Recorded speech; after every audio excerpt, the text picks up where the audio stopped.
chúng ta sẽ có một video giới thiệu với các bạn thì về cái hướng dẫn viên và nghệ thuật ngôn từ. Thì gửi lời chào đến tất cả các bạn được không? Vâng, chào anh Vương, xin chào tất cả các bạn. Ngày hôm nay thì Mai Phương rất là may mắn khi mà được anh Vương mời đến để mà cùng gặp nhau, trò chuyện và chia sẻ những thông tin hay những trải nghiệm mà bản thân Mai Phương đã từng trải qua, và rất hy vọng là sẽ mang lại được một vài những cái gọi là góp ích cho các bạn trong công việc mà khi bắt đầu đến với con đường trở thành hướng dẫn viên du lịch. Và câu hỏi đầu tiên dành cho Mai Phương đó là câu hỏi là về với một hướng dẫn viên á, thì thực ra chúng ta sử dụng ngôn từ để chúng ta trao truyền những cái câu chuyện, những cái thông điệp đến với khách của mình. Vậy thì theo Mai Phương thì chúng ta có nên nói nhiều hay là nên nói ít trong cái trên đường tour của chúng ta? Vâng, và về câu hỏi này á, cũng là những câu hỏi rất là hay, bởi vì nó sẽ có nhiều mặt khi mà các anh chị em chúng ta đi làm hướng dẫn viên du lịch. Và đối với một hướng dẫn viên thì Mai Phương nghĩ rằng là chúng ta không nên nói quá nhiều, cũng không nên nói quá ít. Cái này thì nghe nó có vẻ hơi lý thuyết suông một chút xíu, nhưng mà thật sự là phải nên áp dụng.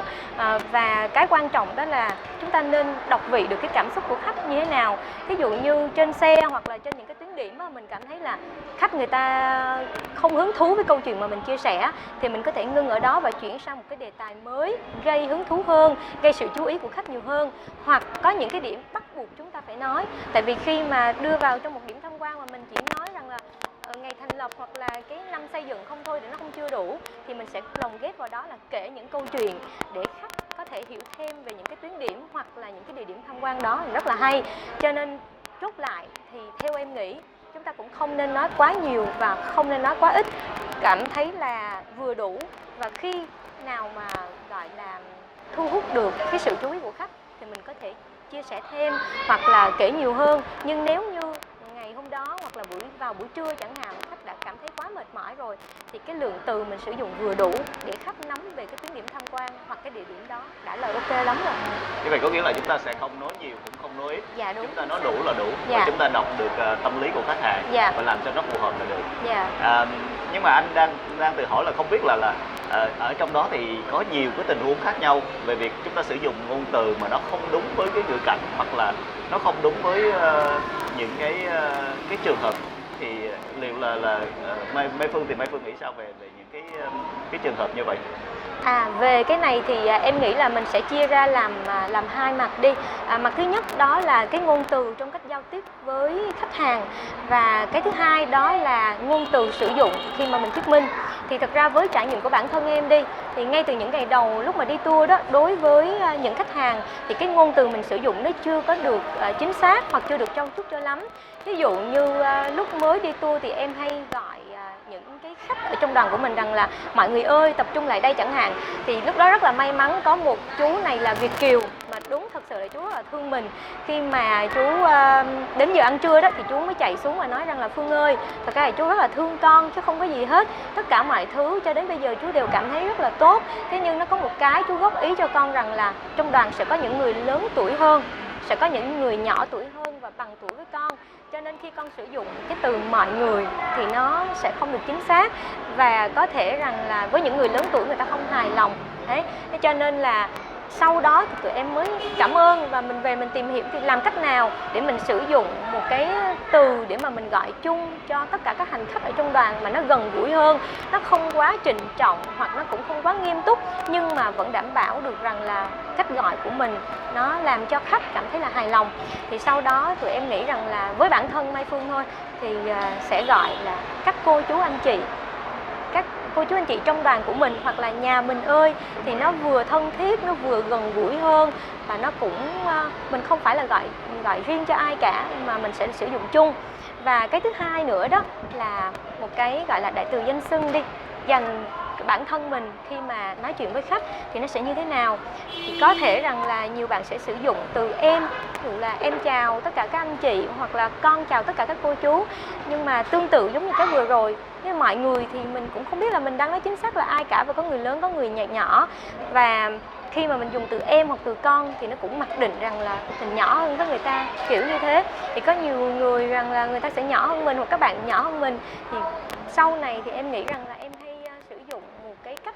để mà xưng hô dễ chịu hơn, đó là nếu như mà nhà mình có vấn đề gì thì có thể gọi trực tiếp cho Mai Phương hoặc là có thể hỏi trực tiếp Mai Phương, thì em nghĩ rằng nó cũng nhẹ nhàng. Cái cách xưng hô bằng tên này nó cũng không phải là cái gì nó không đúng, hoặc là cũng không hẳn là mình ngang hàng cái gì cả, nhưng mà nó rất là thoải mái để mà khách người ta vừa nhớ cái tên của mình luôn, và nó cũng dễ chịu hơn khi mà mình giao tiếp. Với lại điều quan trọng là những người phụ nữ mà người ta lại rất là nhạy cảm trong khi mà chúng ta lại gọi họ già hơn một Dạ xíu, đúng, chính xác. Cái này thì anh Vương rất là tinh ý, bởi vì là đôi khi Mai Phương cũng là phụ nữ mà, cho nên rất là hiểu cái tính cách của phụ nữ. Đó là nhiều khi sau khi hỏi tuổi xong, bước đầu tiên ra chào hỏi thì em chào chị hoặc chị chào em. Thế nhưng sau khi mà đã biết được tuổi của nhau và rõ ràng đối phương nhỏ tuổi hơn mình nhưng mình vẫn gọi người ta bằng chị, thì thông thường phụ nữ người ta cảm thấy không có thích, không có được hài lòng. Cho nên khi mình đã biết được tuổi rồi và biết được chính xác đối phương nhỏ hay lớn hơn mình thì mình sẽ tìm được một cách xưng hô phù hợp hơn. Nhưng mà đó là cho những cái câu chuyện ngoài lề hoặc là những khi mình nói chuyện riêng. Còn cách gọi chung thì vẫn cứ là cô chú anh chị. Còn khi nào mà bên ngoài cái khoảng thời gian mình thuyết minh rồi mà khách có hỏi gì đó trực tiếp mình thì mình cũng có thể nắm vào cái độ tuổi của khách đó để mà mình xưng hô cho nó phù hợp hơn. Và vừa rồi là cái chia sẻ về việc mình sử dụng đúng là cái ngôn từ trong cách xưng hô với khách.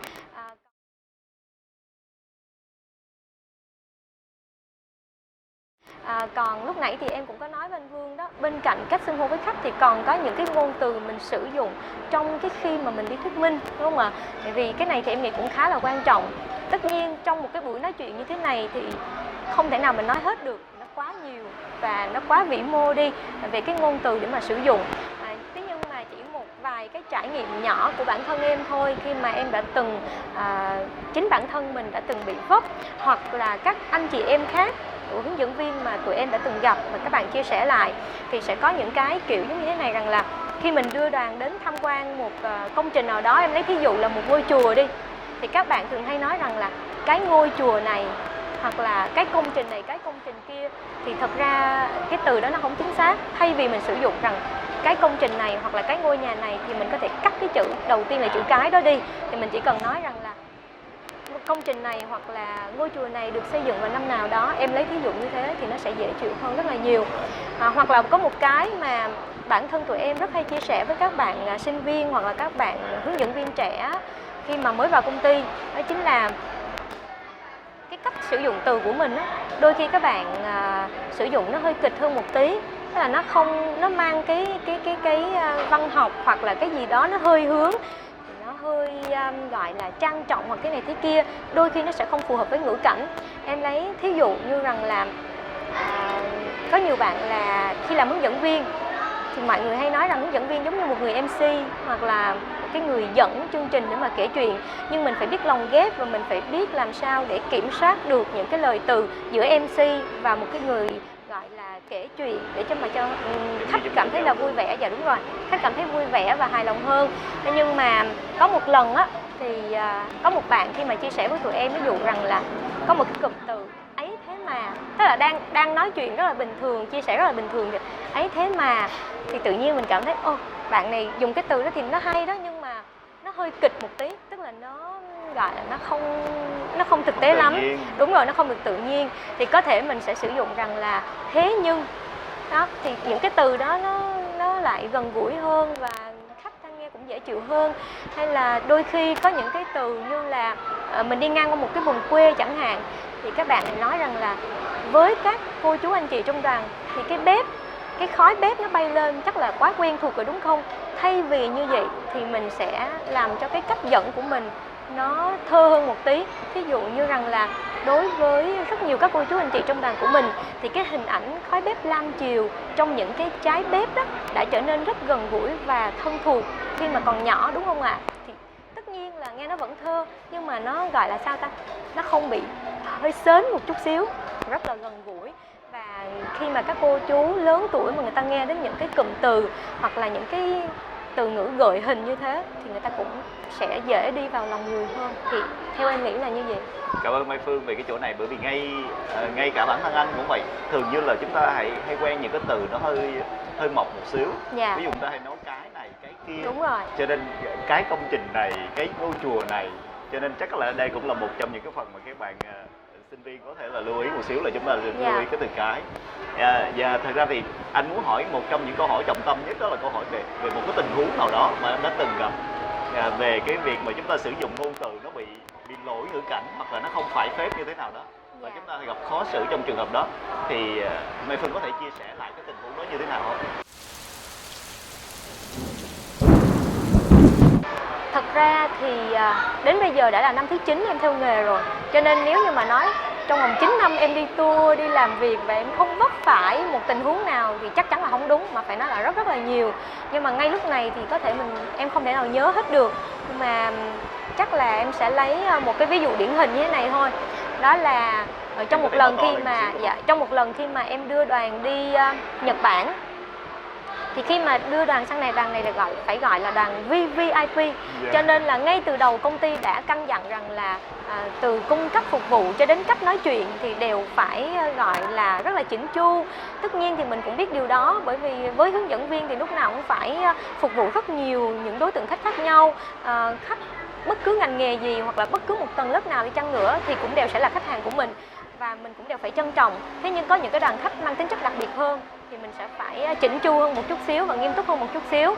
Và khi mà đón khách để đưa về sân bay rồi, lúc bấy giờ là về để mà nhận phòng ở bên Nhật Bản, mà có một cái nguyên tắc là Nhật Bản người ta rất đúng giờ, cực kỳ đúng giờ. Nhật Bản thì từ xưa đến giờ như anh Vương hay là các bạn cũng biết là rất là nổi tiếng, đúng không? Và họ tính bằng giây chứ không phải là tính bằng phút hoặc là bằng giờ giống như mình nữa. Thế cho nên khi mà vào nhận phòng xong thì lúc bấy giờ tụi em cũng gặp một cái vấn đề, đó chính là khoảng tầm 2 giờ là bên Nhật Bản,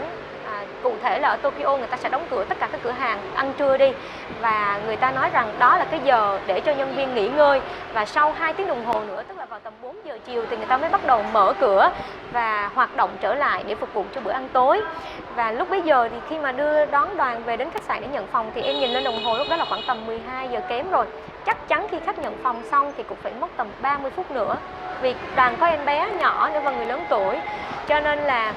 30 phút như thế mình trừ hao ra thì mình còn phải di chuyển đến nhà hàng nữa, nó mất thời gian về giao thông này nọ cũng phải gần cả tiếng đồng hồ. Thì khi đến nơi xong không thể nào khách vừa ngồi vào ăn 15-20 phút thì lại mời người ta đứng dậy để đi về được. Thế cho nên lúc bấy giờ thì em mới có một cái thông báo để cho đoàn rằng là anh chị ơi, thế bây giờ là vì cái giờ của mình về đáp xuống sân bay cũng hơi trễ một chút xíu, mình về nhận phòng rằng là nó sẽ bị trễ cái giờ ăn trưa của mình đi, thành thử ra là em mong là các anh chị mình lên trên phòng á thì mình phải di chuyển xuống dưới này nhanh nhất có thể giùm em, bởi vì giờ trễ nhất mình phải rời khỏi khách sạn. Mà lúc đó em rất là nhấn mạnh cái chữ đó, bởi vì ở bên Nhật nữa, mình phải rời khỏi khách sạn vào lúc 12 giờ 30 để khi mình đến nhà hàng anh chị mình có thời gian để mà mình dùng bữa, vì 2 giờ là người ta đóng cửa rồi. Nghiêm phải em, tức là rất là nghiêm, và em cũng hơi giật mình, nhưng mà nó không đúng với đối tượng khách. Thế cho nên là sau khi mà nghe chị nói xong em cũng hơi khựng lại một tí, vài giây, nhưng mà sau đó thì phải nghĩ ra một cái cách rằng là dạ thực ra thì cũng không phải là nghiêm trọng gì lắm, nhưng mà em chỉ sợ rằng đoàn mình có em bé nhỏ và người lớn thì cái thời gian mà mình dùng bữa có thể nó sẽ lâu hơn. Thành thử ra bên Nhật thì người ta hơi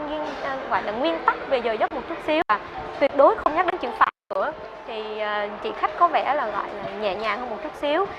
mặc dù không trả lời, im lặng và gật đầu nhẹ rồi đi lên phòng thôi, và cũng may mắn là chị xuống đúng giờ.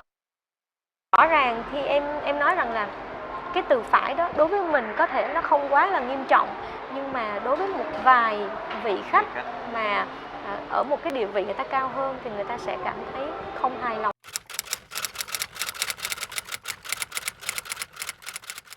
Điều quan trọng hơn đó chính là chúng ta sẽ phải đồng vị được khách hàng, cũng như là khi mà chúng ta hiểu được khách hàng thì lúc đó chúng ta sẽ có được những cách cư xử tốt hơn.